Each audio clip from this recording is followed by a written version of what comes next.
So, good afternoon to all of you. This is something all of you know, and this morning Bhante Vineta started. So that everyday life, people as Buddhists, these are the 5 principles that we are reminding everybody, right? In a daily life, we remind these and redetermine to practice. Sometimes some people think these 5, only 5 principles, they are very simple, but they are difficult too, right? I'm asking you, what's your experience? Yes. When we really think of it, seems to be easy, but what happens is everybody is reciting habitually. Habitual recitation doesn't do any good. We have to have determination, as I mentioned yesterday. So it's very helpful. Buddha's perfections are very helpful for us to improve ourselves. So without determination, we always may be violating these principles.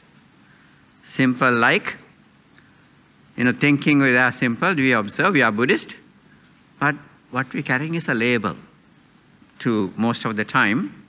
I'm not blaming anybody, but really they have to have that mindfulness as a key and keep practicing. So there are many sutras in the Tripitaka that Buddha mentioned. Buddha reminded us.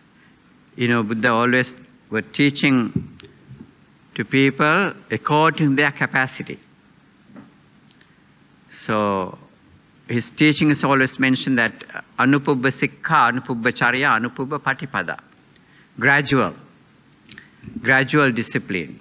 I think sometimes some people even don't like to hear the word discipline. There's something, I don't know, language, it's not my language.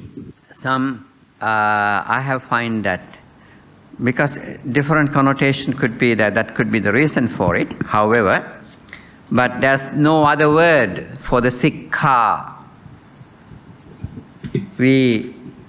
These are helping us to change our behaviors. So we should be willing to do that. With that willingness, if we start, definitely we can do it. Buddha said that, you can do it. Simple, he always encouraging. Be mindful. Practice. You can do it. So this everyday 5 principles, out of that what we have here is to talk this morning. Bhante had 1 and 2, and now start with sexual misconduct, lying and taking intoxicants. So I interpret, of course, Buddha has mentioned that in sexual misconduct part, but in other words, I interpret also differently. I add something more, looking at the word kamesu miccāchāra. When we say kamesu, that's a plural verb. So we are entertaining our 5 senses. It's interesting, look at it. We have only 5 senses. We bonded to this world through this. So overindulge. So when Buddha did not say that you should not enjoy your life. He says, he knew that it is hard, it is difficult. This giving up, as I said, is kind of renunciation too. Renouncing your pleasures. So, therefore, it is something difficult. Since he knew that, he encouraged us to little by little, let go. That's it, encouragement. Now, let's see if we say that what is misconduct, what is the right conduct. So, misconduct means there's a common practice, common approval, there's husband and wife. So some people, they are not satisfied with that. Having their own partners and partnership, so dissatisfaction comes and they search for, they are greedy. Pleasure-seeking person, if you become greedy for the searching for pleasure with somebody else, and for some reasons, there are people in such a way, they do search for different partners, or else, according to the sutras, anybody who has a partner, let's say there's a daughter is always under parents, guardians. There is a sister who is always, brother is there to protect. There is maybe somebody who is still, married and does not have a husband, yet they may be protected. In different cultures, different practices are there. Like in Indian culture, they always do protect father-in-law and mother-in-law is there. For they take care of their daughter-in-law. Similarly, in different cultures, they do practice, but there's someone to protect that person. So if you try to engage or having such responsibilities, person, if someone is, taking advantage of that woman, so that is misconduct. Right conduct is always that your legal partner. So if you are seeking for more pleasure, looking for other people, that is kind of misconduct. According to Buddha's teaching, in the sutras, different places, Buddha talks about that. So therefore, people have to be mindful. We have to learn Dhamma. When they don't know Dhamma, that's one reason. Why do we do wrong things? Because when you don't know that, you are not aware of these things. But Buddha's explanation is such that we have to aware of to do the Dhamma, to do the right things. And I choose, because since we are just talking, Abhinandana Sutta, rewards. There are many, remember, in the discourse, this is coming from Anguttara Nikaya. And also the other one also from Anguttara Nikaya, Kesi Sutta. Very interesting. I thought it's interesting, kind of. And don't think that only two are there, but there are also, in Anguttara Nikaya, there are other places. Visahak Uposata Sila, about, talking about, but it's not Pancha Sila, it's 8 precepts. There are many. Why we are learning these things is to remember for ourselves and train. We are training ourselves. Even though you are here now these few days with us, we ourselves have to train. We are training. Being mindfully, we practice. That help us to improve our spirituality. Nothing else. Our mind, when our minds go crazy, so definitely we have to find protection for it. Otherwise, what we will do is wrongdoing and extending our samsaric sojourn. Long samsara. So what Buddha has seen it. Buddha himself mentioned. If you like to see, there are several, but out of that I remember one, Neranja Sutta. In that particular discourse, he mentioned about how much he could see into the past. Eons and eons, he says. He could see through into the past, eons and eons, and himself as well as the others. So searching for it, he says, too long. We can see the beginning, we can see the end. That's how he said. Anamatak goyang bhikkave sansaro pubba kotina panyayati. Beginning we cannot see, the end we cannot see. Such a long time. Keep going and going and going. Lucky we don't see it. Right? In one sense. And also we may not believe it either. Sometimes, could it be so? I trust the Buddha. Buddha would never come to this world to lie to us. I have a great confidence on him. He has seen it. Whatever he saw, whatever he said is true. But we have to be, sometimes, suppose now you added something to this one, that you have to put, he has given that. You have to put it into different categories and see, check. Check and balance, he encourages us to do. Mahapadesa. So then when you put into that if it makes sense, then you take it. To do all these things, we have to learn Dhamma. Learning Dhamma is the only thing that helps us. Now, if you look at this particular sutta, that's also he mentioned Abhinandana Sutta, rewards of, and also there are things how to practice. I could only pick up this two.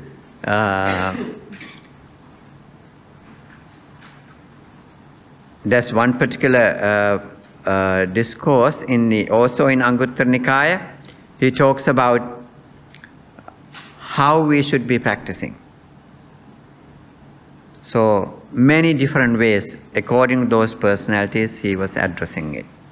And K.C. Sutta, horse trainer, that's also very interesting. K.C. Sutta, he's a horse trainer. He comes to the Buddha.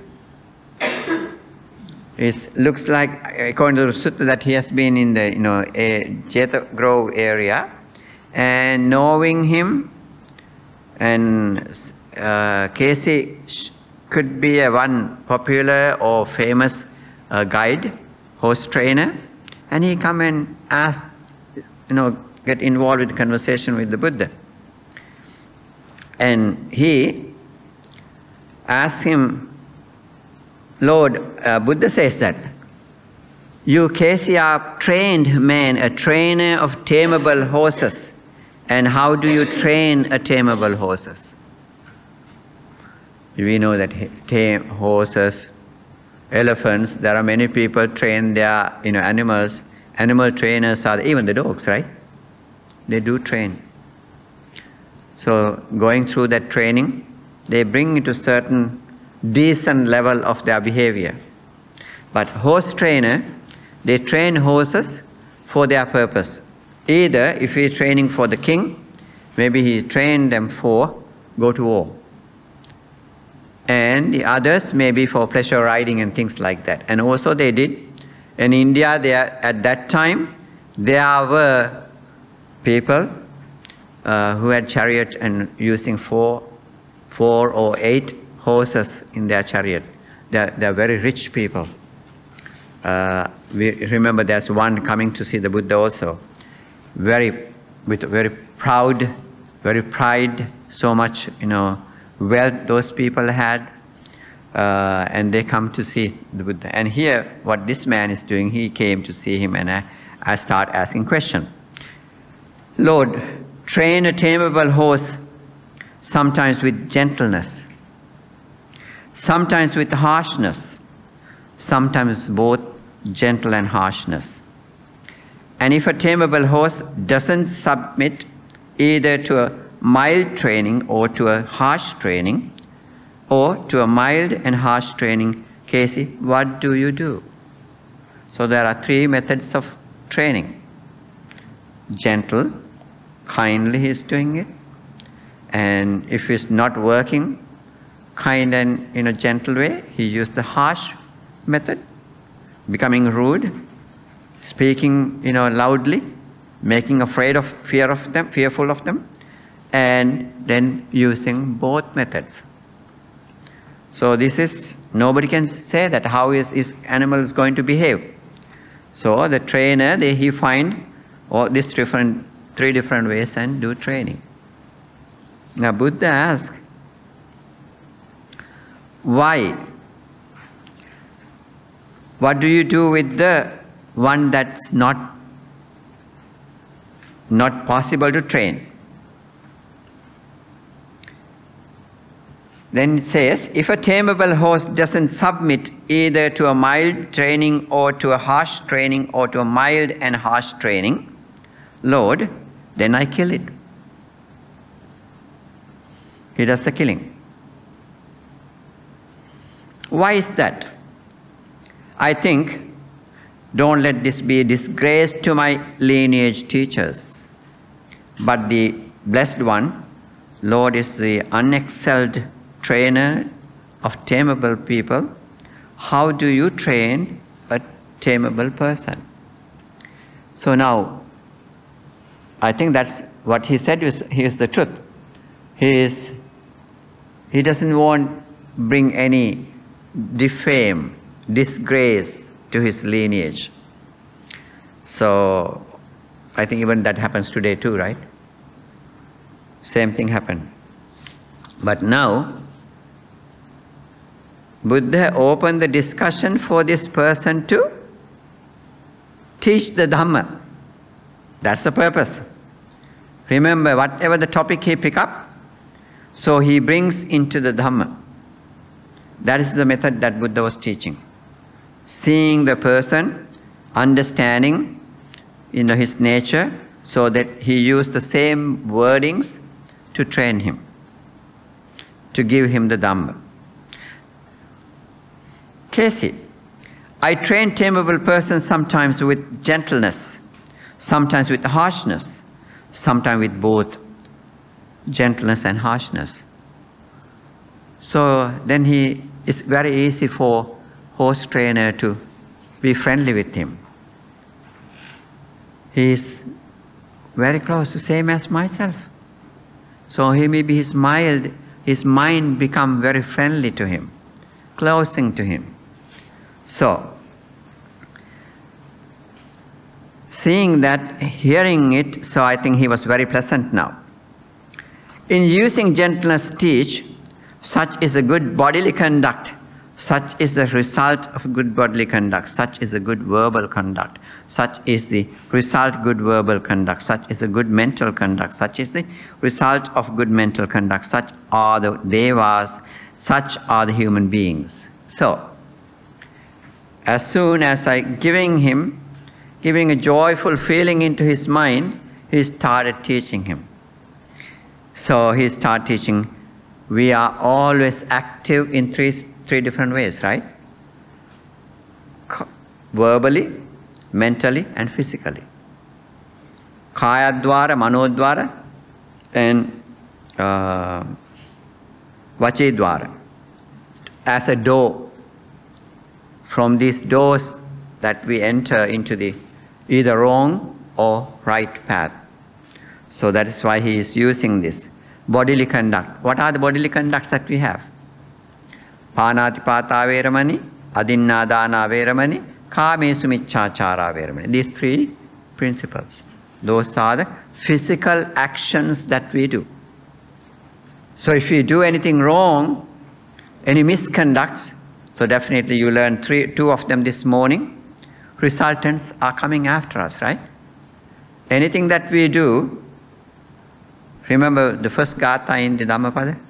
Mano pubbangama dhamma, mano setta manomaya, manasache paduttena bhasitiva karotu. If we do anything, physically, mentally or verbally, with polluted mind, paduttena manasa, impure mind, if we do or if we say anything that brings unhappiness to us. And the result is, when we do something in such a way, with impure mind if we do, the result is going to be like, simile is always there. Dhammapada is a very good place for us to learn very short Dhamma. Maybe there's a story always. Remember, if you can read it at least one stanza a day, that would help you. Bhattaka tatonang dukkham anveti chakkam vahato padam. Dukkham anveti. It brings dukkha to us. Follow the dukkha. Follow you. Like what? Chakkam vahato padam. Like the cart.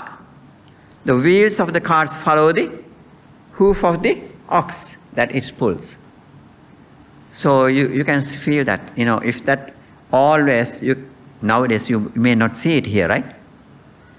We used to see when our children, we used to see those even in Sri Lanka.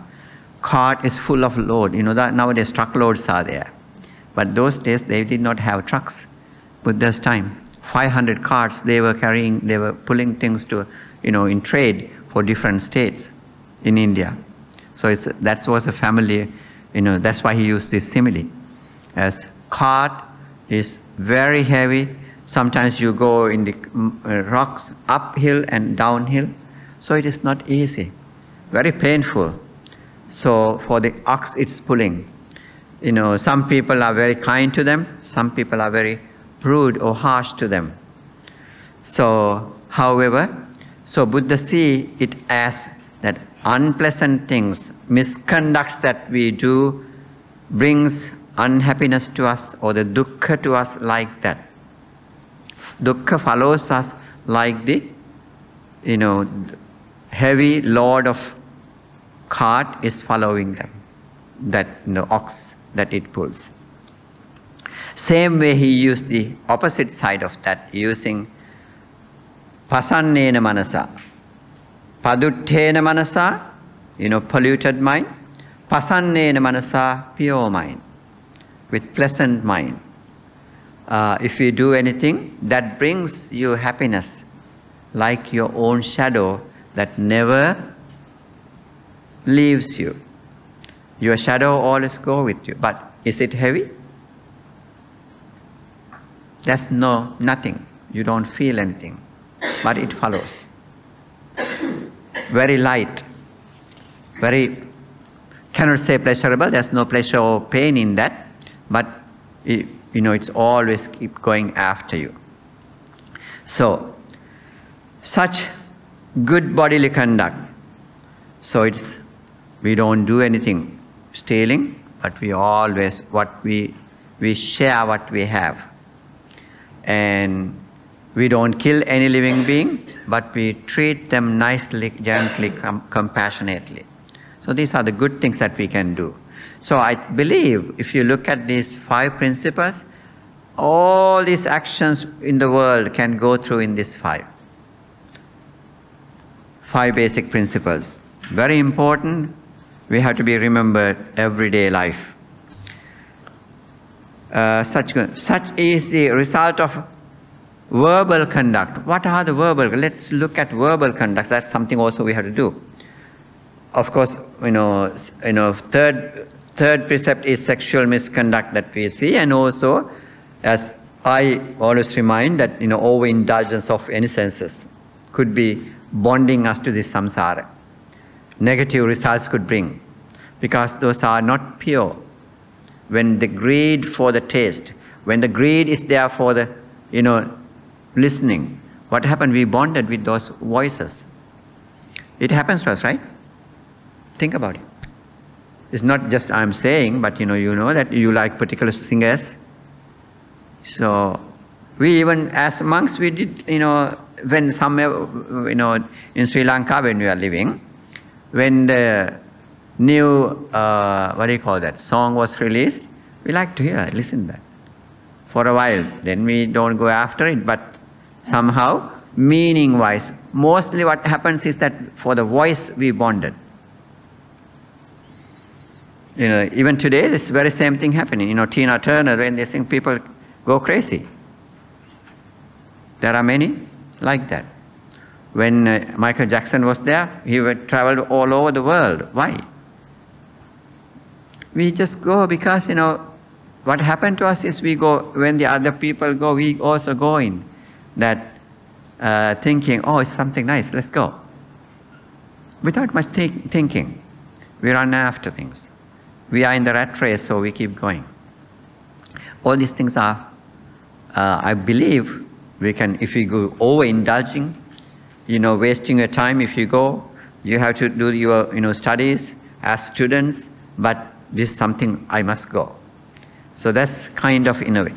I'm not saying you should not listen to. Sometimes as a student when you do, or as a person who is working, maybe there's something, because things that you do is so built up, so much tension.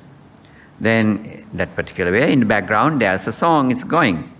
And also songs are not bad either. There are some songs are giving you the Dhamma.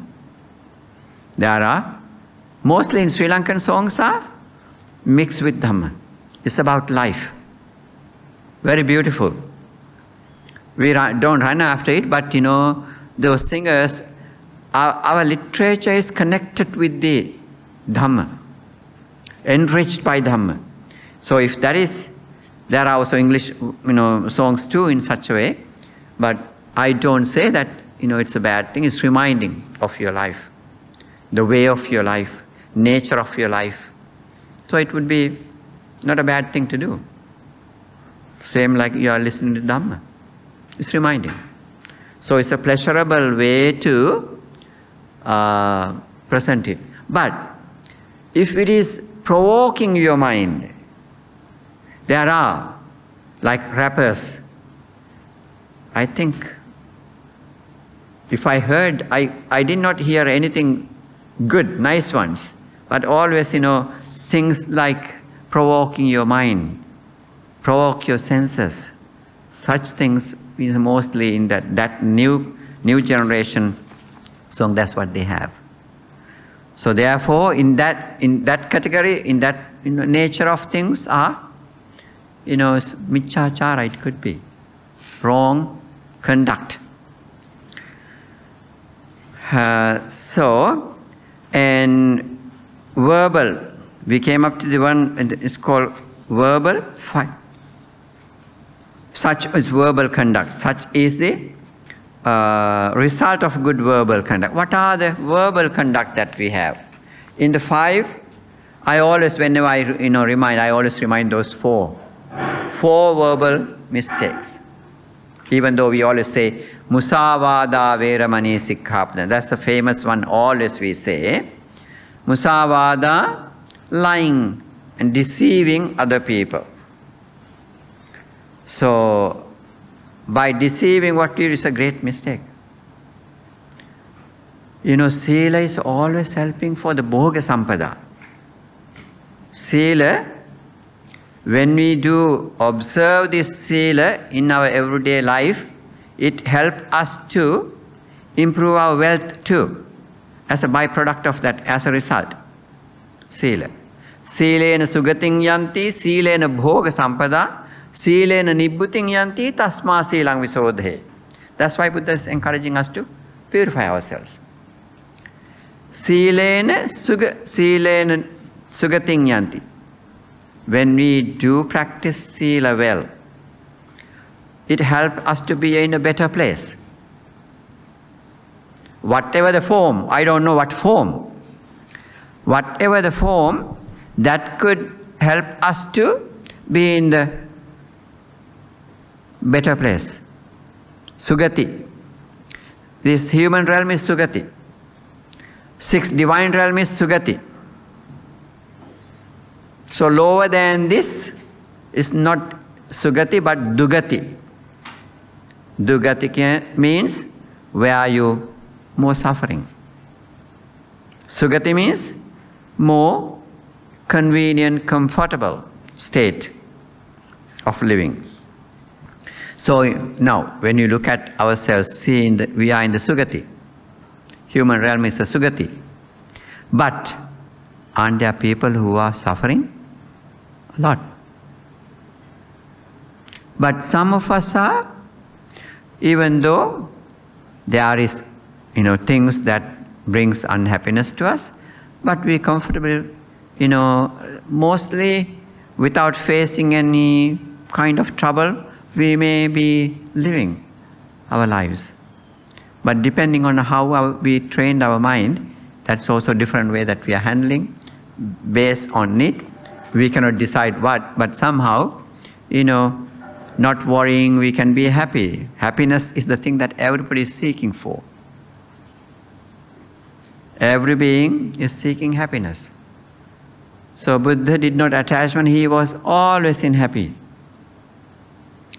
During the time that he was searching for, he went through so much of difficulties and pains, but he did not regard it as pain. He went through to find his determined, and after that, he was always, whenever he was not teaching, he was in peace. That's why he was encouraging monks. Monks, there are beautiful parks, trees, go and practice. So he always enjoyed being in the forest because it's peaceful. So verbal conduct is not lying. I go in sometimes, it reminds me certain benefits of that. That's why I went in that direction. So lying is a grave misconduct because you are deceiving other people. It could be mild, it could be a greater, deeper level too. So Buddha said shouldn't be done. And what is the other one? Verbal mistakes. Musavada pisuna vacha, tail tattering, like I did explain it yesterday. So you spread rumors because of, I like this person, I want to be friendly with that person, and therefore I may be spreading lies to his partner and spreading rumors, and they do. I have seen that young people. There are some young people, unbelievably, they do destroy the character of other, classmates. That's greed. So desirous for certain things, so much attachment into those actions, and they do destroy the other characters. I cannot understand how they do that. I know some people who have spoken to me. So very rude behavior, and they do destroy that's jealous. Without knowing the resultants of those, mental conditions, they do practice such bad, things, but it is not good. Only thing we can feel it, we can correct, or we can feel sympathize. We can, if there's opportunity, it's very difficult to, correct some people. But sympathetically we can, if there's opportunity for us to correct them, that would be a great blessing to them as well as the other people around them. Tail tattering, musavada pisuna, parusa vacha. There are also people who are abusing other people. Sometimes even in Buddhist families, let's say we have a maid to help us. You are always nice to your friends who come, very pleasant way you talk, but turning back, going into your, inside your home, you may be abusing that poor maid at home. Is that a good thing to do? No. But luckily, I see that in America they do treat equally. Law made it. These are volunteer precepts. Volunteer precepts, they don't, consider as something valuable. They forget about it. Buddha has given these principles. But once there is a law above you, you are afraid. They can sue you. That's suing culture in America. So therefore, they do not abuse. If they do abuse, they are in trouble. That could be in your company, that could be at your home. So therefore, they always treat nicely and take care of them. They have so much, some people are very nice. So I feel that they are like Buddhist. To me, they are Buddhist. So who did that? Law make it. They are afraid of it. They don't want to go to courts to resolve things. So therefore, they are practicing. Therefore, I always say that if we can change America into Buddhist, it's very easy, but they are afraid of it. Unknown fear is there. But people who know, who heard, they come searching for it, searching for the meditation. So therefore, we also have to be careful, mindful, who that who those people are and how we should be starting. If we try to do our culture, mostly what happens is we go with our cultures and try to do the same thing there. It doesn't work. Culture we can bring later. Not to bring, but it's in the sense of, for example, what we do by prostrating the Buddha. If we start from that point, they will never come back again. So therefore, different places, different practices, we have to mindfully apply them, for thinking of, very compassionate thinking of those people. Sharing Dhamma is not easy, even though, we have freedom. You have freedom to think. Buddha never said, believe what I said. They can think. Once they start reading, they are very happy with that. They learn it. They wish I found this earlier. There are people like that. So Dhamma, there is a place for Dhamma. So we all can share with our friends. They observe you. Observing the way you behave, they come and ask questions from you. So, verbal abuse and abusive language. So we should not, when you abuse it, even your mind get polluted, dirty. What we're supposed to do is practicing metta, right? Always. Those are the four sublime state of living. Buddha encourages us. Metta, karuna, mudita, upekkha in everyday life. But if we forget that and start abusing poor person who is helping you at home, that is not right. Then we are not doing the right thing. When we are not practicing right thing. So then the next fourth verbal mistake is sampappalapa. Sampappalapa means gossiping. Idols, yes. Yeah. So you just keep, sometimes, we do have such things when you meet your friend or someone that you don't know. We are waiting, let's say at the hospital, you are waiting until your turn comes and another person comes. Then you have to break those barriers, then you start talking. Then what do we talk? Then pick up something. What is happening? What we saw in the newspaper, right? Newspapers are never bringing us anything good nowadays, right? Even the news. They are spreading bad news. That's what they are enjoying. So therefore, when we hear that, kind of our mind gets corrupt too. Anger could arise in that. Nothing else. Most of the time, anger is the one that popping up. So we have to watch our mind. So these verbal mistakes are, if we keep doing, whenever we do it, so definitely come back. Buddha's advice is, remember advice given by the Buddhists, always he said, Dhammi va kata ariyo va tunhi bhavo. Either observe noble silence or else speak something meaningful, something that person can benefit or you can benefit. So that is what he was encouraging us to do in the sense of verbal practice. Number 5, intoxication. I like to add something into that. You all know intoxication and people do that, but I know that in your country you have the laws that you cannot carry drugs. You get punished. Capital punishment is here? Right. Because of that fear, they will not do it. Otherwise, what they do, all these politicians, nobody else, they are the one who is in power, they are the one who is abusing it.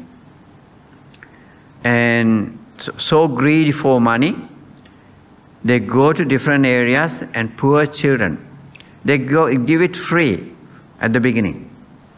But once they get it free, they start looking for it. They get addicted. They do so many mistakes.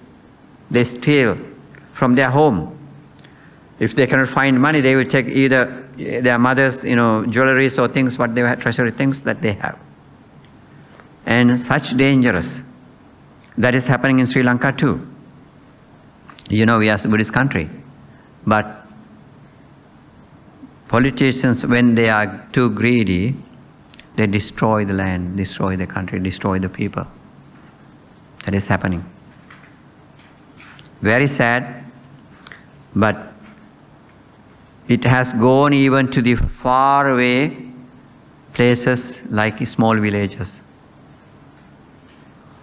So their parents are so much going through pain because of that. That's one. And also, what did they do? I don't know what is the condition here, but in Sri Lanka, every place you can see the new bars selling alcohol. Why did they do that? People who were supporting to them to come into the power, now they want to treat. They gave license to their friends to open, bar or the place where they sell, alcohol. It's a very sad thing. But they are Buddhist leaders. Why do they do that? Greed. There's another kind of intoxication.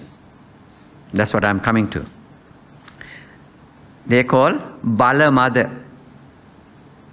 Power, intoxicated by power. Yobbana Mother, intoxicated by youthness. Arogya Mother, intoxicated by good health. There are some people, they are, of course, in young age, many people, because of their youthness, they are not getting sick.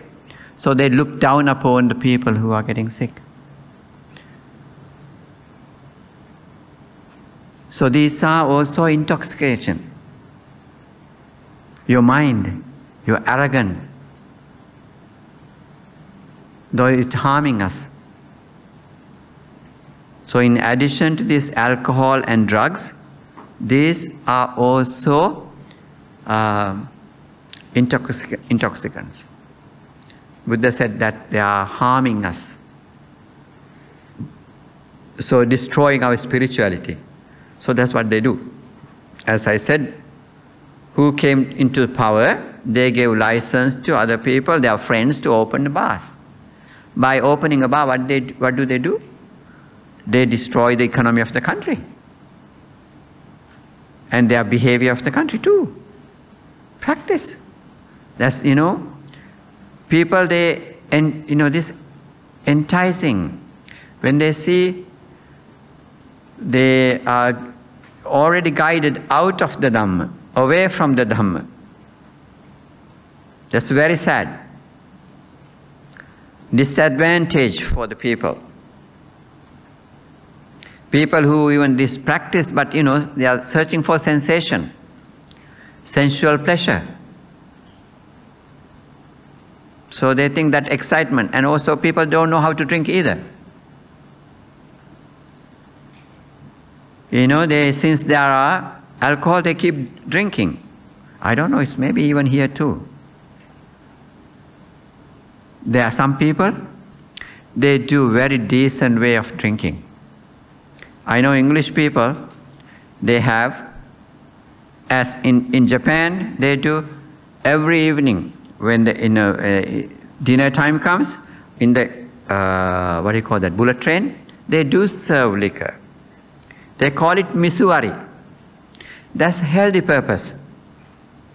Some people, they never have taken medication, but they do small glass of wine, I believe whiskey. Whiskey, misuari ikanga desu ka? They ask that question. Huh? Yes, with water they do serve. Not too much, not to get, hike. They do serve for the people who have that habit. They do buy it and eat with, when they have their dinner. And English people, they do the same thing. I don't know if it is all, but some decent people, They do have their dinner, after that they go to drink. Not to abuse it. Many people who do not know how to drink, they do abuse it. They try to this, for as if they are living only that day. That's what they do. At least if they are selling it, they should be guiding them. They didn't do it either. So, many people, they die because of sickness, cirrhosis. Who is spending that money? That government has to do that. They have to have a different budget for that. Health issues. So, but these people, they didn't see it. They are blind because of their power. So therefore this intoxication is very dangerous. People destroy many lives, not one lives. And they don't want to listen to hear it. When monks explain it to them, it doesn't matter to them. If money comes to them, they have to treat their friends. That's what they did. It's a very, very sad situation because they are gone away from the Dhamma because of their greed and because of their blind nature, power blind. Important thing is for them to maintain, be on the power. So therefore this politics is not really good. There's no righteous. Buddha always encouraged righteousness. Take care of the country, take care of the people as righteous way. But that has gone away. I believe maybe it's very small percentage who may be thinking, who may be careful about, serving their country as a leader. Main leaders are not nice. I know some people, certain countries, they do resign when they do have some mistakes, in Japan especially. If ever happen anything not acceptable, they do resign, taking the responsibility for that. I appreciate that, those people's behavior.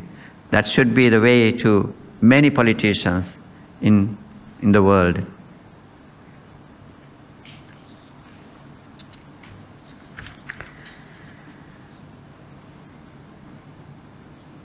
So Buddha says, in using gentleness and harshness, teach such good bodily conduct, such is the result of good bodily conduct. Such is the bodily misconduct. Such is the results of bodily misconduct. Such is good verbal conduct. Such is the result of good verbal conduct. Such is the verbal misconduct. Such is the result of verbal misconduct. Such is the good mental conduct. Such is the result of good mental conduct. Such is the mental misconduct. Such is the results of mental misconduct. Such are the devas. Such are the human beings. Such is hell.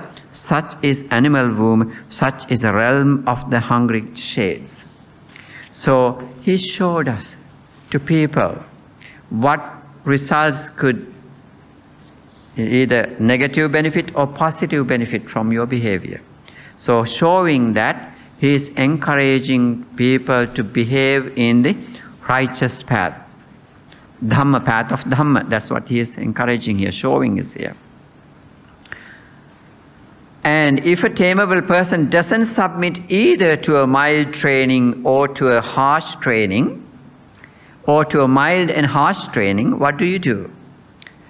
Then Buddha says, in that situation, what does he do? Submit either to a mild training or to a harsh training, or to a mild harsh training, then I kill himself, Kesi. The Buddha used the word kill. So, what does that mean now? Kesi surprised. It was a shock to him. Oh, Blessed One does not kill. So he says here, but it is not proper for Blessed One to take life, and yet Blessed One just said, I kill him, Kesi. So he was asking. Now you can see now Kesi has almost gone into his Dhamma realm. So he, for whatever reason, maybe he heard about Buddha and therefore he came. We don't know if he were coming to learn Dhamma, but however, Buddha did not let go of him, because Buddha saw ability for this man to benefit from. Buddha always looked into the people. He can read, the minds of the people. He can see that nature. He had that ability. Parachitta vijanana, the mental capacity to know the other person's mind. It is true, Casey, that it is not proper for Tathagata to take life. But if a tameable person doesn't submit either to a mild training or to a harsh training, or to mild and harsh training, then a Tathagata doesn't regard him as being worth speaking to or admonishing. That's what he did. He ignored that person because no benefit, waste of energy. So he gave up.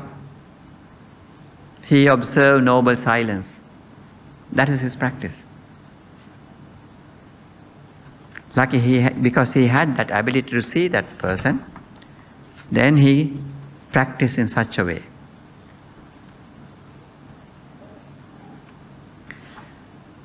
This is what it means to be totally destroyed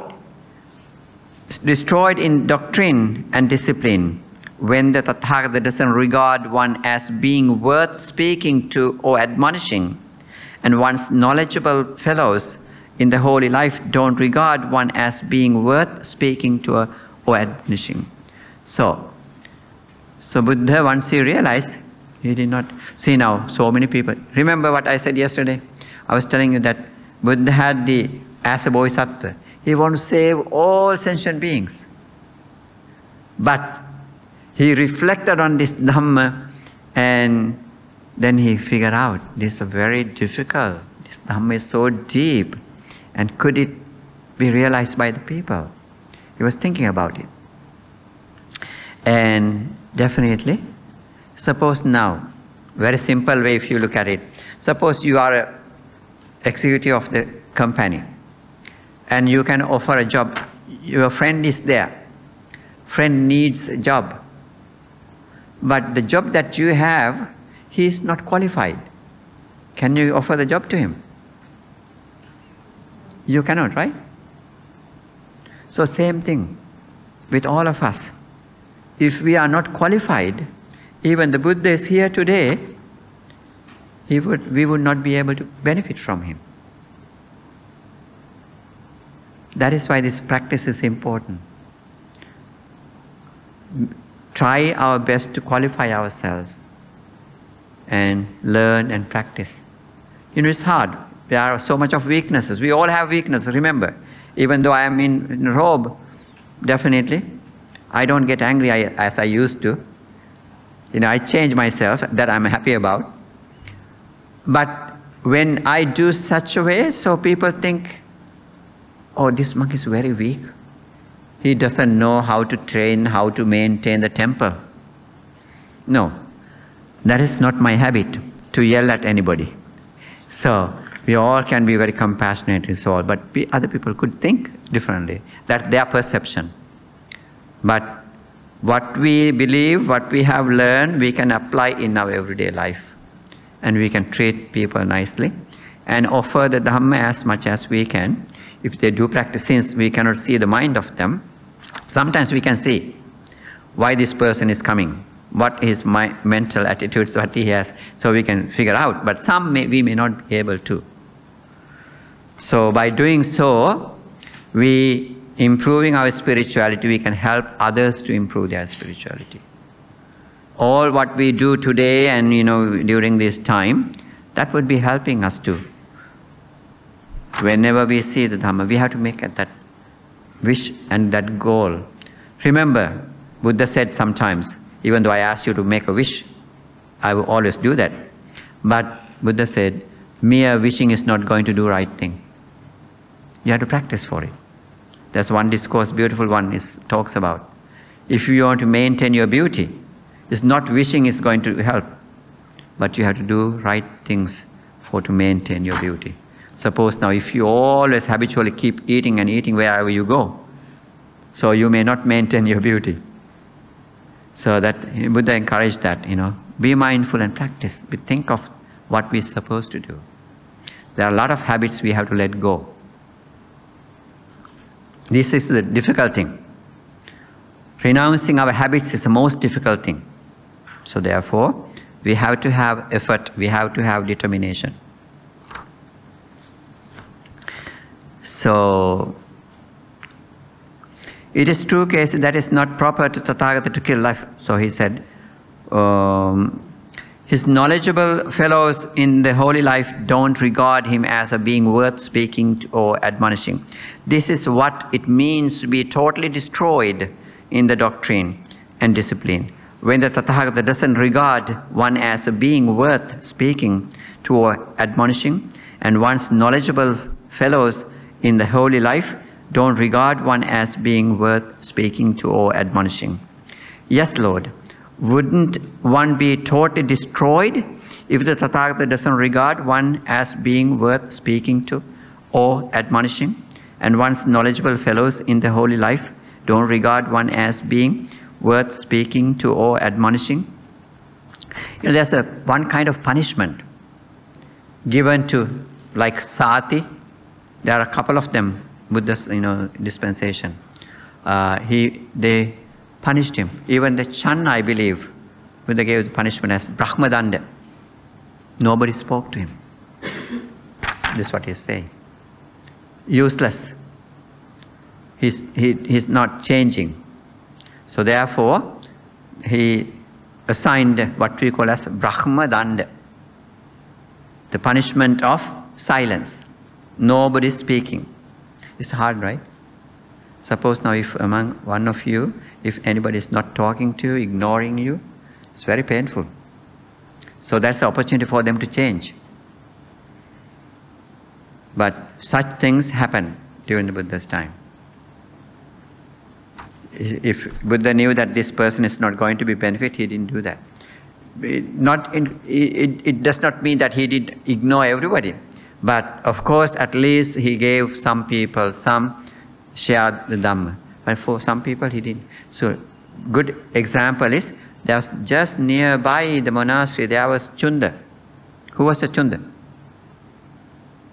Anybody knows the Chunda? Person who was killing pigs. Right? There was a man. But Buddha never attempted to teach him. He knew that, his ability. So there was such, he couldn't, but he did approach. See, certain days he went early morning, he got up and he went, look into with Mahakaruna, he looked into the world, to whom should I help today? Like that's how he met Sunita. That's how he met Sopaka. That's how he helped, Matta Kundali and Rajumala. All these poor people, they were about to destroy their life and very poor condition. So he far away, looking at that one person, he walked and he helped them. He shared the Dhamma. So that is, he saw it. This person have ability. If I don't teach, that may be wasted life. So therefore, he approached and he taught. So that's what he is saying here. Destroyed, totally destroyed. When Buddha was not teaching, when the other, spiritual, the monks who are around, they were not talking to those people. Magnificent Lord, magnificent, just as if he were to place upright what was overturned, to reveal what was hidden, to show the way to one who was lost, or to carry a lamp into the dark, so that those with eyes could see forms. In the same way, has blessed one through many lines of reasoning, made the Dhamma clear. I go to the Blessed One for refuge, to the Dhamma and to the community of monks. May the Blessed One remember me as a lay follower who has gone to him for refuge from this day forward for life. So this is what he did. So people, now host trainer came to see the Buddha, not expecting such conversion. He changed himself. It is not Buddha did that. Buddha just showed the path. He shared the Dhamma, and he was very pleased with that, and then he wanted to follow him. So, current conversion is different. Some people, they by force, by giving money, they do convert. Dhamma is not for something like that. Dhamma, once we realize, that could be beneficial, and they realize it, they do practice it. It is not easy like what in like cases, but there are people who trying to see the benefit of meditation nowadays, especially in who are not non-Buddhist communities. They hear about it, they want for a long time, it works in their mind, then finally they approach, finally they go and they search for internet and find out, then at the end they go to see the monks and talk to them. And they benefit from that.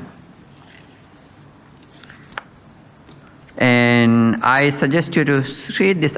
There are many sutras, remember. I don't know if you do any search in, there is one site called Access to Insight. In that particular website, you can read. At least pick up something for a day and read it. Dhamma is available, not like before. Before you have to come to temple just to every time that when you want to learn something. But nowadays, at the tip of your fingers, you have that. I know all of you using computers, so you can find, read. Tripitaka is there. At least Sutta Pitaka is helpful for you can read it. So Anguttara Nikaya there are a lot of, Anguttara Nikaya, Sanyutta Nikaya, small, not very long. There are some of them are long, but many of them are short. So you can read. Both of them are from Anguttara Nikaya. Numericals, something to do with numbers. Yes. So this, both of these are, I believe, in fifth category, fifth book. They divided as it. And I chose this, the reason was that, just to read it. We can read something, we can find out something. Just to share that understanding I picked up from the sutras.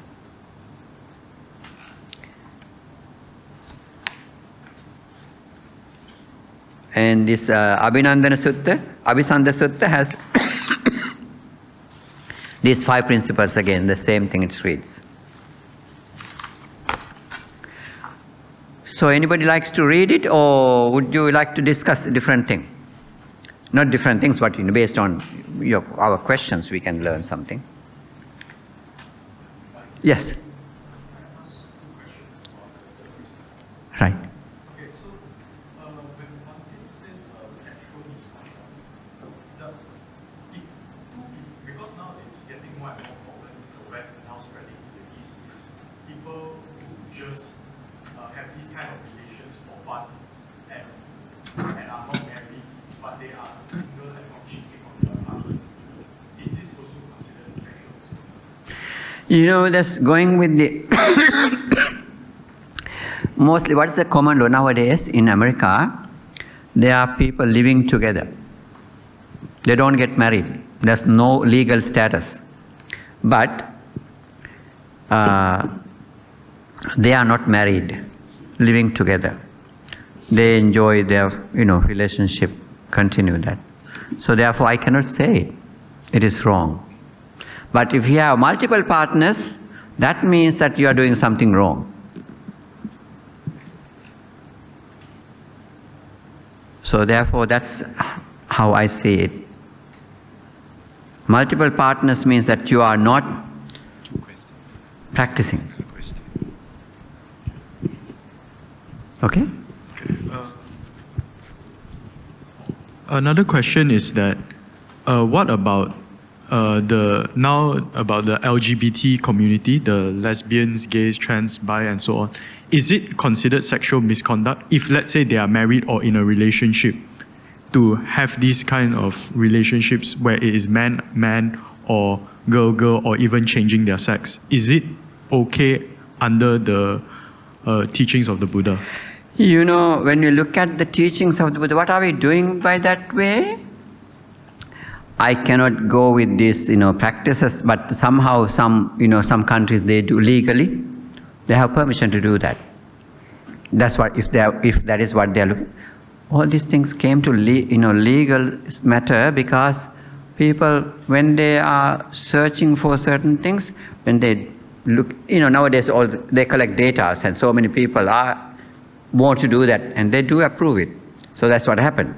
Certain states in US, they did approve. Legally, it's okay. Some, they don't like it. But really, spiritual-wise, so now when we look at it from the viewpoint of human rights, they may be going with human rights. We have a right to do this.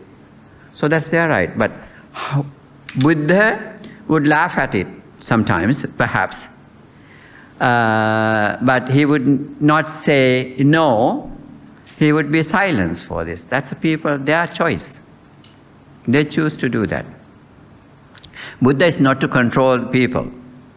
He was sharing the Dhamma. This is if you do this, this is what's going to, results he would show. So, let's say 2 girls. I knew some lesbian girls, who were married. And, but they also sometimes they divorce again. They were not satisfied. They go back. Then they cry, oh, my partner, she left me.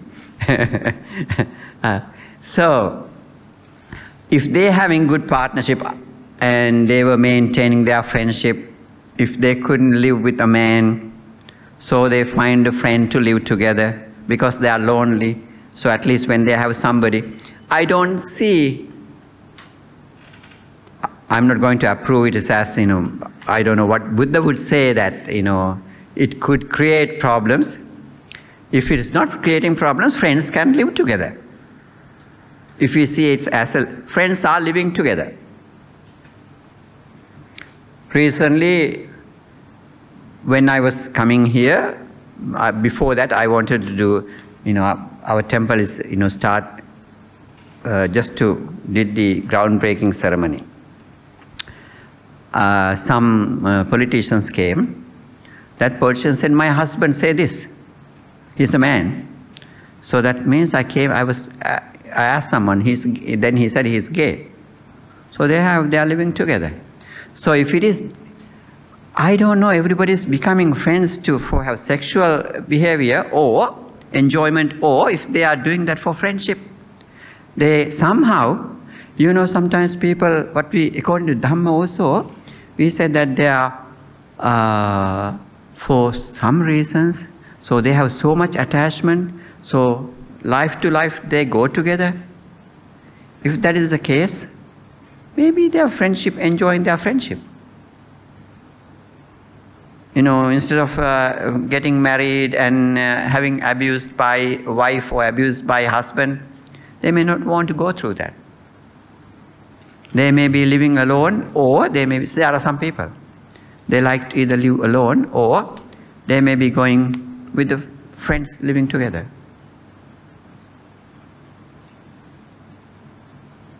Therefore, I don't know much about it, so many reasons could be behind that behavior. But as a friends, if they are living, you and I cannot say it's bad. Their friendship, maintaining friendship, living together, they need. We have a very good man. He was living 35 miles away from the temple. One day, he met a Sri Lankan man in the hotel. He was a bellhop. And he saw a Sri Lankan man, and then he spoke when he says Sri Lanka, then there are many Sri Lankans living in where I am living. So he said, somehow that opening conversation lead to a temple. So that man who came, and he was going to go to temple, see the monks.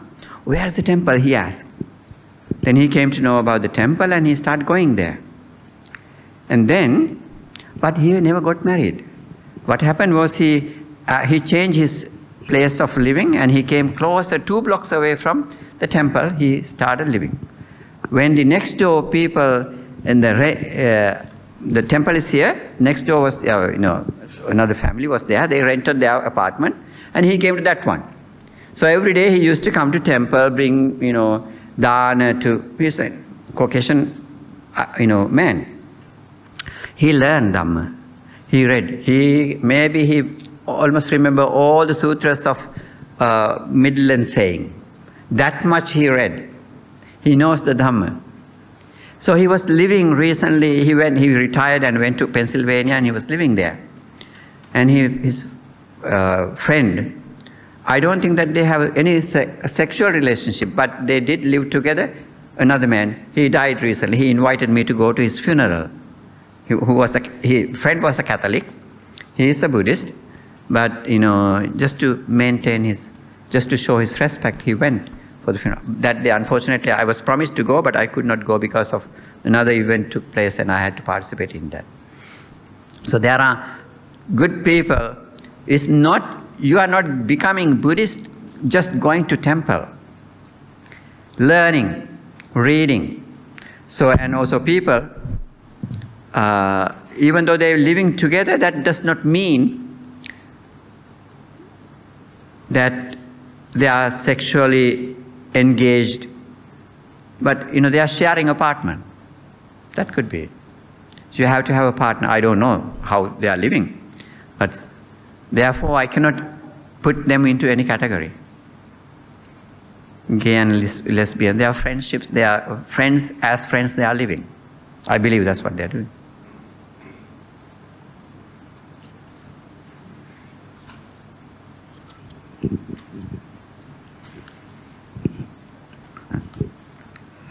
Bhante? Yes. I just want to clarify here, because in this booklet, it's mentioned here Kamisu, which you mentioned just now. Mm-hmm. But in this one, it's called Brahmacharya. Brahmacharya, yes. Which is the correct one? No. Kamesu Michachara, daily precepts, 5 principles. Brahmacharya means that's 8 precepts or 10 precepts. Once a month, people observe 8 precepts. Upasaka day. Upasaka, yes. But this Brahmacharya is actually abstain from what? Is it abstain from celibate? Anything? Oh, celibate. Yes. I see. Yes.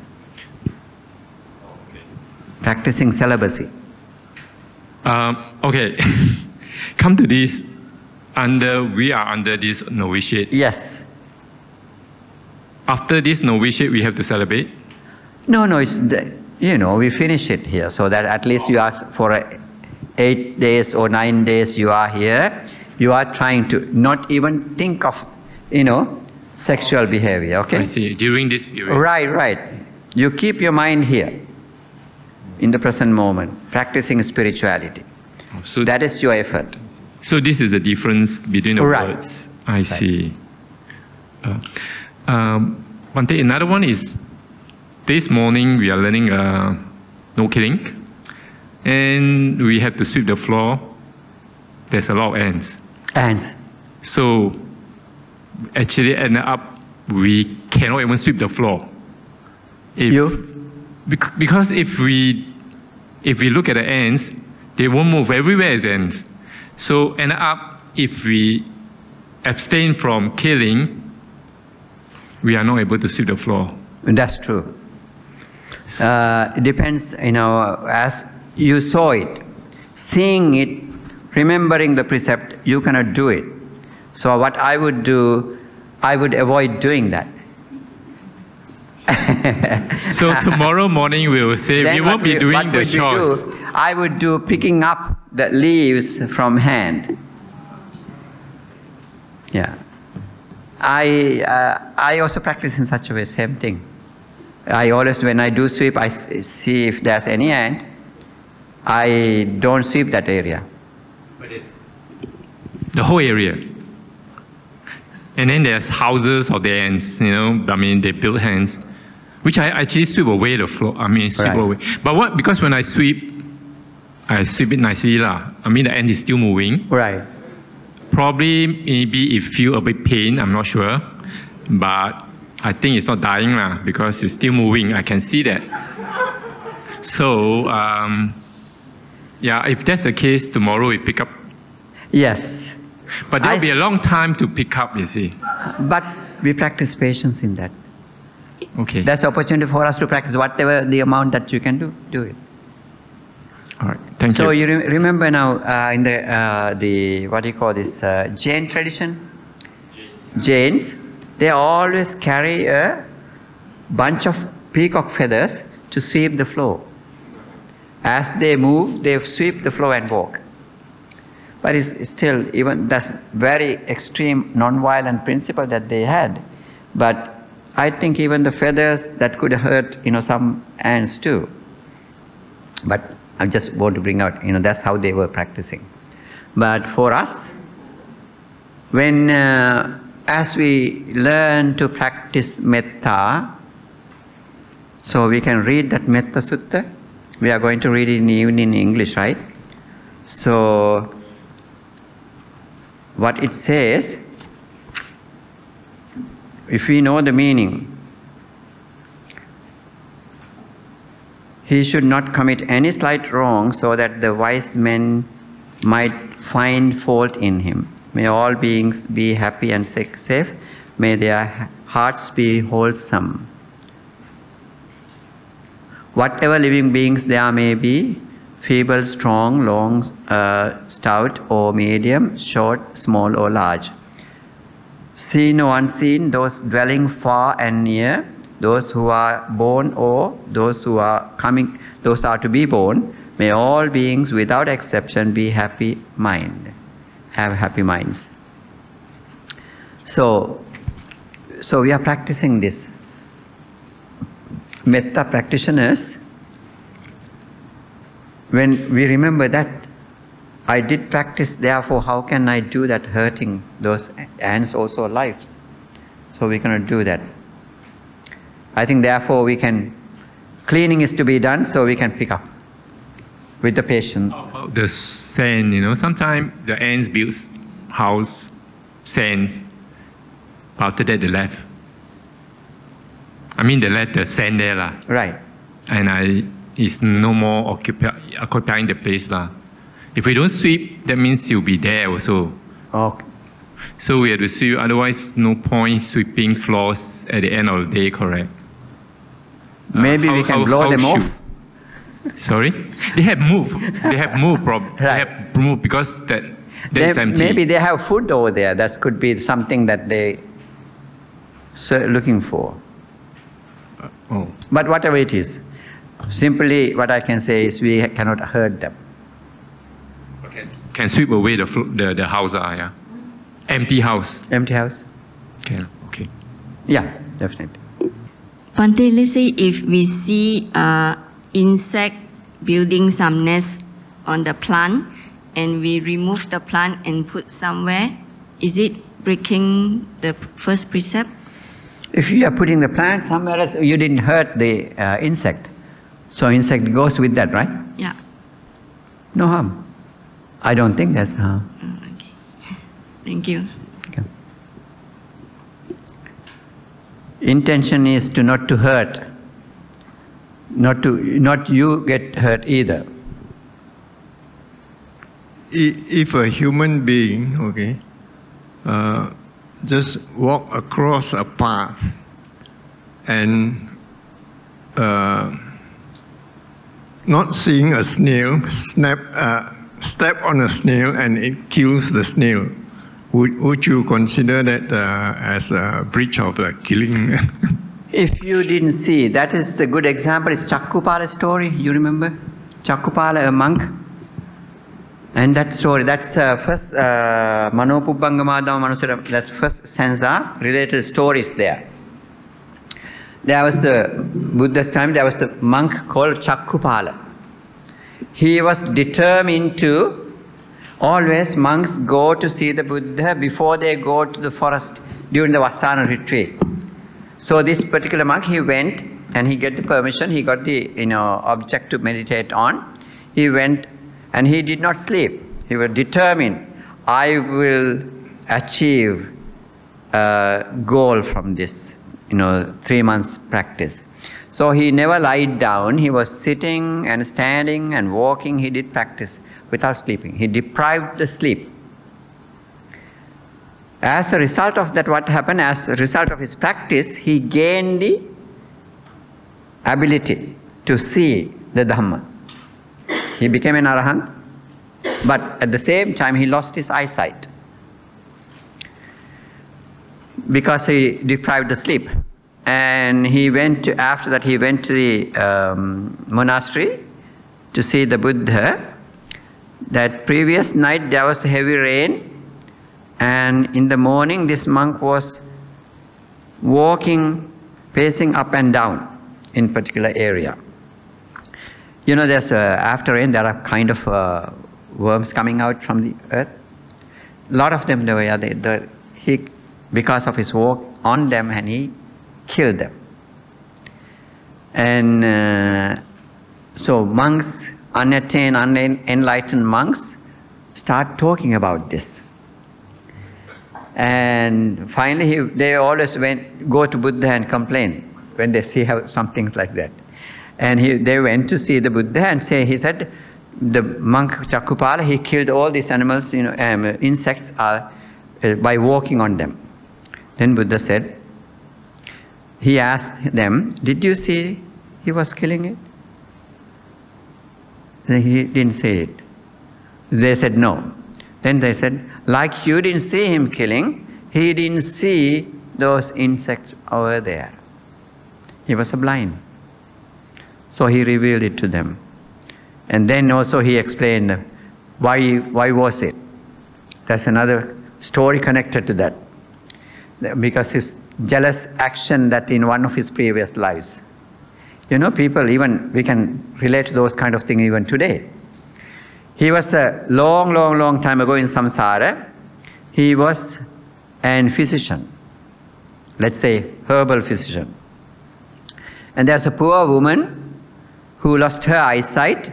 She came to get, treatment. But funny thing was that she promised that she couldn't do.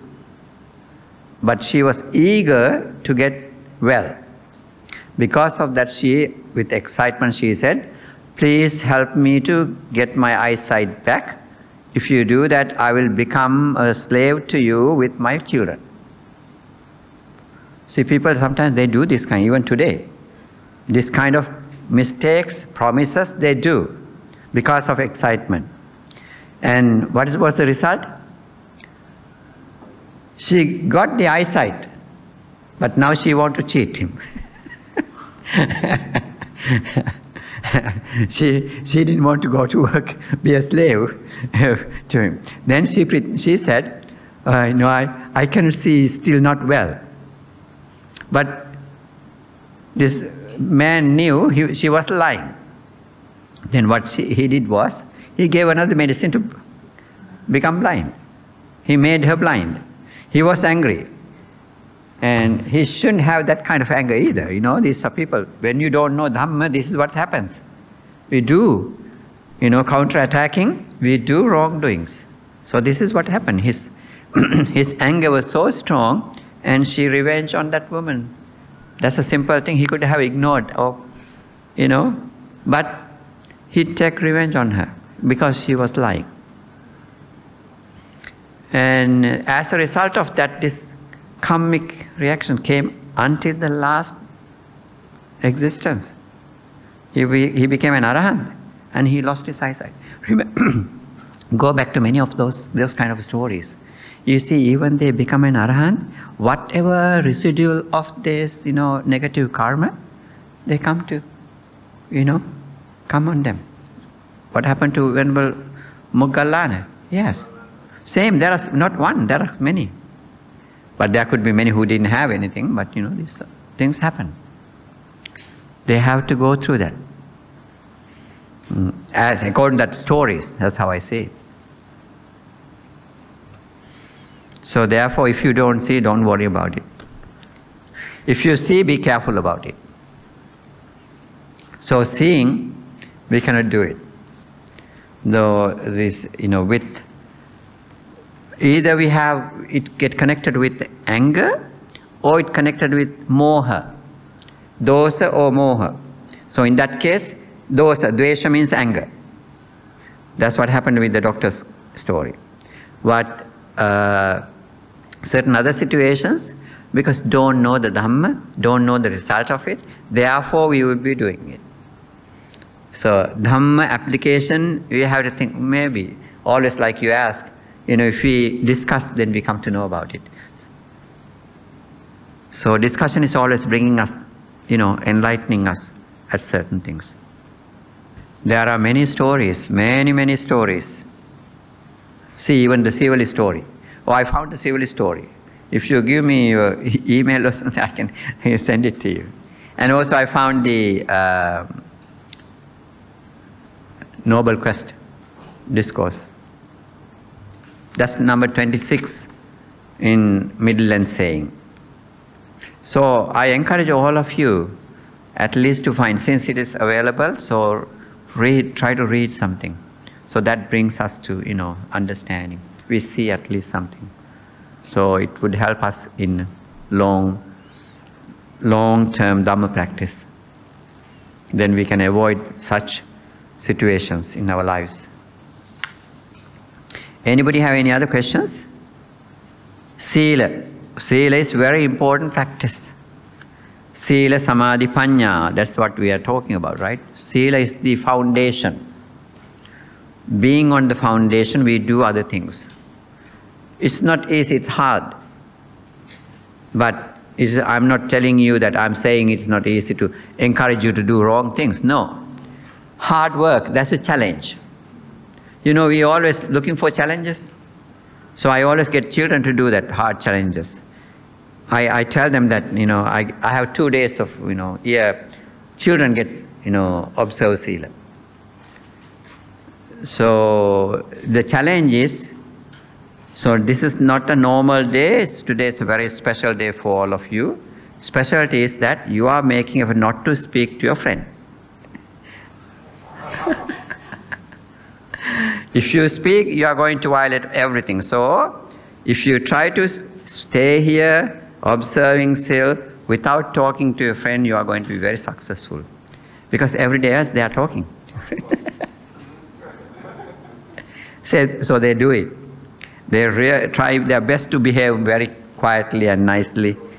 Yes. I do that because I think in their lives we have to help them, for them to understand. Now, as young children, they may not understand, but in the later lives, they will come back to it. Hoping so, thinking these children would be benefit in the future, in future lives. So I share Dhamma with the children. It's regarding the meditation also, because I remember writing here, Bhante said, watching our breath. What do you mean by watching? How does this... Watching in the sense, watching through your mind, not from your eyes. Yeah. Because the breathing is, we breathe. Yes. Yeah, we breathe. So we are watching, we breathe. Breathe in. From your mind, you watch, you feel. Watching in the sense of not real physical watch, but when you feel, that sensation helps you to measure it, going back. I'm not able to feel the sensations, but I'm feeling the movement. But you feel the movement in the... Yes, and the tummy up, and... That's also helpful. And I force it, not force, yeah. It's like I'm doing it, but so this how it comes. So it's one way also, is it? Yes. Something like this? Yeah. So it's correct way lah. Correct. Okay, thanks, Bhante. If you like to learn a little bit more about this, there's a really beautiful book written by Thich Nhat Hanh, the Vietnamese monk. Miracle of Mindfulness. Read it. It's based on Satipatthana Sutta. Miracle of Mindfulness. Later on, he used the application also. There's one chapter called washing dishes. It's really good, you know, it reminds you. Definitely, our mind is somewhere else when we do work. So once we train ourselves to practice our mindfulness, to be on our breath, that's our initial training. We keep doing that, that helps always. And then we apply it even when we are washing dishes. Then that means that you are living in the current moment. So what Buddha says is we are not living here. Always either we are living in the memory, among memories in the past, or in the future among fantasies. So therefore, if we can train ourselves to live in the present moment, that's the life. That's what Buddha says. Live here, live now. There are many books nowadays. You know, when I went to the US, those days only 2 Buddhist books I found at the biggest bookstore. One is Dr. Suzuki's Zen Buddhism. The other one was Professor Gombrich's, you know, Buddhism in Ceylon. There's a huge book that is dissertation that he wrote for his PhD. Now, if you go, there are a whole section for the Buddhist books. Every day there are Buddhist books are written. Maybe those Americans, they come this side and they come, they learn and they go back. Like Power of Now. That's somebody who came to Burma, Myanmar. You know that person, he wrote that. Many people they use, but unfortunately they never mention about Buddha. But Buddha will not angry with that. What do you call that? You sometimes, you know, respectfully, nowadays especially they do honor the author of whatever you are using, right? But in this sense, they do learn from Buddha's method and they modify it, they use it, they write books. But no gratitude to the Buddha in many of those books. But at least we are happy. Books are written by those people in those countries. Some kind of rooting is taking place. You know, when early days there were not many, they were yelling at us when we were going there, screaming at us, not knowing who we are. But after 9/11 it changed. They came to know, they came to learn about. Nowadays, if we get into a train, so at least there are a couple of people who greet us, putting their palms together. So there's some changes taking place. There are nice meditation centers, just, you know, run by only Americans. So it is, there are, I think, it may take few more years, even long time it could be, but it's really good. Dhamma is, they get the Dhamma, they are taking it, learning it, studying it, experimenting it, and do the studies with Dalai Lama and regarding the meditation part. So therefore there's a lot of things are happening. Positive things are happening. It's hard. You can imagine now people who are not used to any kind of spirituality, any kind of spiritual practice. It is hard for them to get into something. There should be always shock for them to turn to that side. With the shock, they do change. There was a shock from 9/11, and there was a shock from before that. There was one shock. You know, there was a blackout. They got stuck in the trains, underground trains. So they were so scared with that at that time. Then they searched for it. Start searching. Well, this is not the life that we were thinking of. So everybody was looking for the life without trouble. But when the trouble start coming, so that was a shock. They start searching, looking for the other way. This is not what we are expecting. How is these things happening? Why? What is the way out of this? So then they search for it.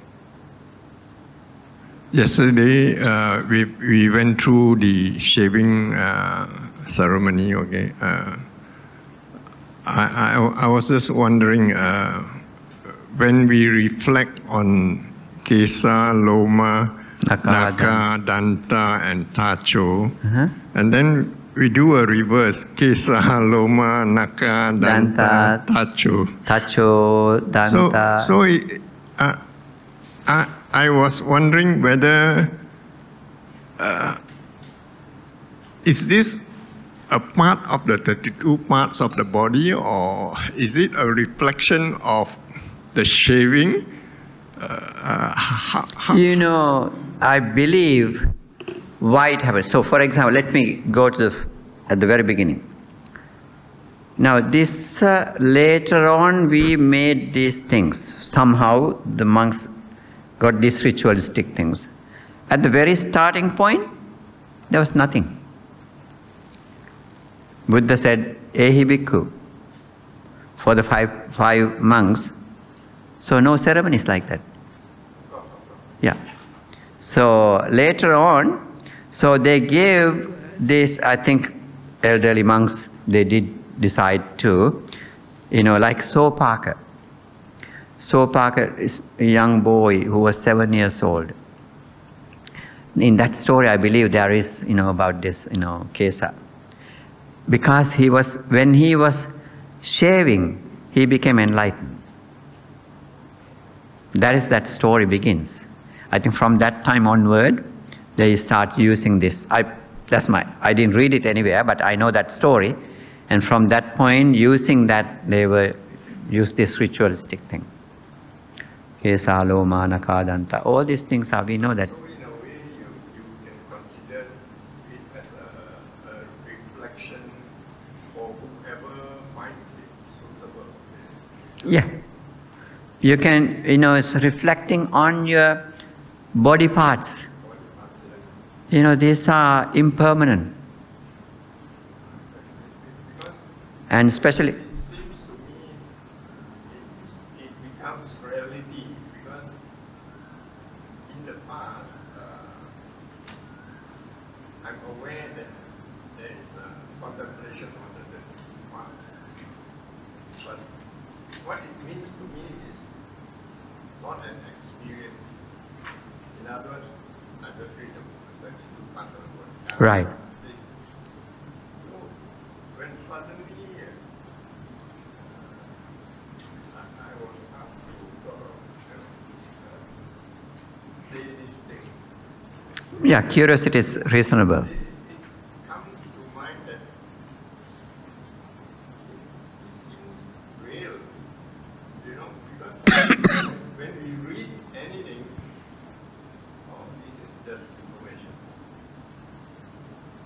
So to me, it seems that it becomes something real and happening to me at that time.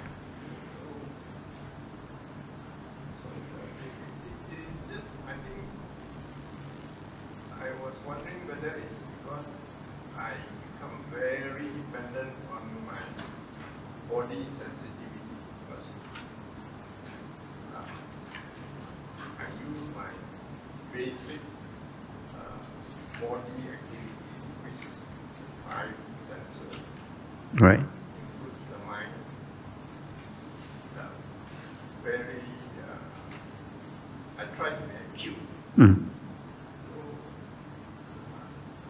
sometimes I find that people misunderstand me.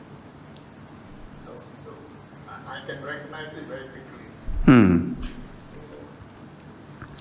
But one sense, these are, when we beauty, part of our beauty. So you are removing it.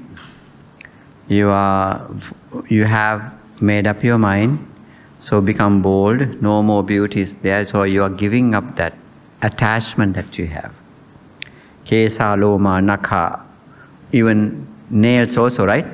Especially ladies, you very treasure it. And Naka, Danta, and the teeth also. Danta Kalyani, that's how they call it. Kesa Kalyani is something good. So it's very, treasure something for the, especially ladies, if they have long hair and if they have beautiful smile. So these are treasured culturally. Tacho, and of course, our skin, covering all this body. That's the biggest organ in us. So that's also provide us some beauty. So maybe because of that, it started to contemplate on this. These are, even though they are such, they change. They would never stay like this. So reminding of impermanent nature.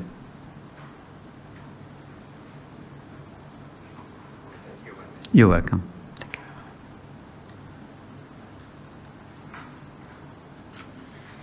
So you can be always happy what you have done to become, giving up that luxuries, giving up that, your habits in the daily life, that routine life that you had. So at least by joining, making that decision, you decided to become ascetic or recluse even for a short time. This is, if we could maintain it, definitely that's a great blessing. You always can reflect on it and be happy. So by practicing, there could be things that is not used to, yet start thinking about it. Now I don't have names. Your names I forgot. What's your name? Chris. I know Chris. Chris, I remember I wanted you to Buddhist name. Do you remember it? What is it? Vishnu? The Buddhist name that gave. Chandana? Chandana? Ah, okay. Okay. Chandana. Now, did you grow up in environment where the Dhamma was existing? Yeah, Buddhist environment. You? Where? I go to a few monasteries. In Holland? No, in England, in Amaravati. Ah, Amaravati. Amaravati, I stayed there for 3 times. Last year I stayed for 4 weeks in Wat Panachat in Thailand. And this year also for 6 weeks in Wat Panachat. Okay. So you do read, and did you get a chance to read, sutras? But I don't, personally, I don't want to read too much. Because also get very confusing when you read too much. That's just my experience. True, it could be. But always, you have to consult someone as you read it, discuss. So maybe what you mentioned before, it's very good advice to just keep it limited to 1 sutra a day or something like that. Yeah, definitely. Yeah. Contemplate on it and things like that. Yeah, remember, keep that in mind. These, sutras are taught to different persons, different people, with different personalities.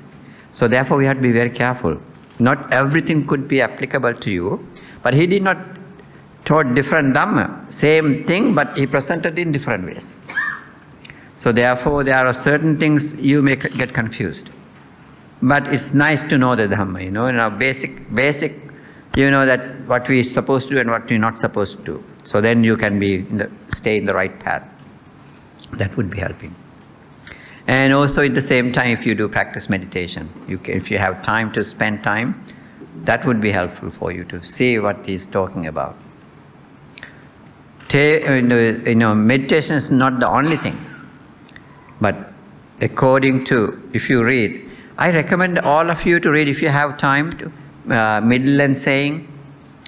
There are certain sutras you may get confused, yet slowly read it. There are many people, who are foreign to these teachings. They do reach middle length they start with. But I'm recommending you to see it, either Sangyutta or the Anguttara, because they are shorter discourses. Middle length also very helpful, a lot of things. Oh, I wanted to find one thing about Dhammadinna. I think that's Chatta Lisa Sutta. Chattalisa Sutta is very important, very informative, it's very nice. I believe that Dhammadinna Sutta is talking about coming in Maha Chattalisa Sutta. There are 40 questions. It's a very interesting story. Dhammadinna and her husband, they both in the samsara, they have performed virtues and both of them did not want to get married. What happened was, but they were from two cities, parents were searching for, they wanted to make them get married. That's how it happened. But in their conversation, both of them agreed not to live as husband and wife, let's get ordained later. So that was the idea. There are beautiful, interesting sutras in the Majjhima Nikaya. Of course, the sutras are always interesting. So he was talking either to a group or either to looking at one person. But they are helping us to enhance our Dhamma knowledge. So that is what is happening. And I find that I was so interested in how she presented 40 questions and she explained it. There's one particular thing that she was asked about,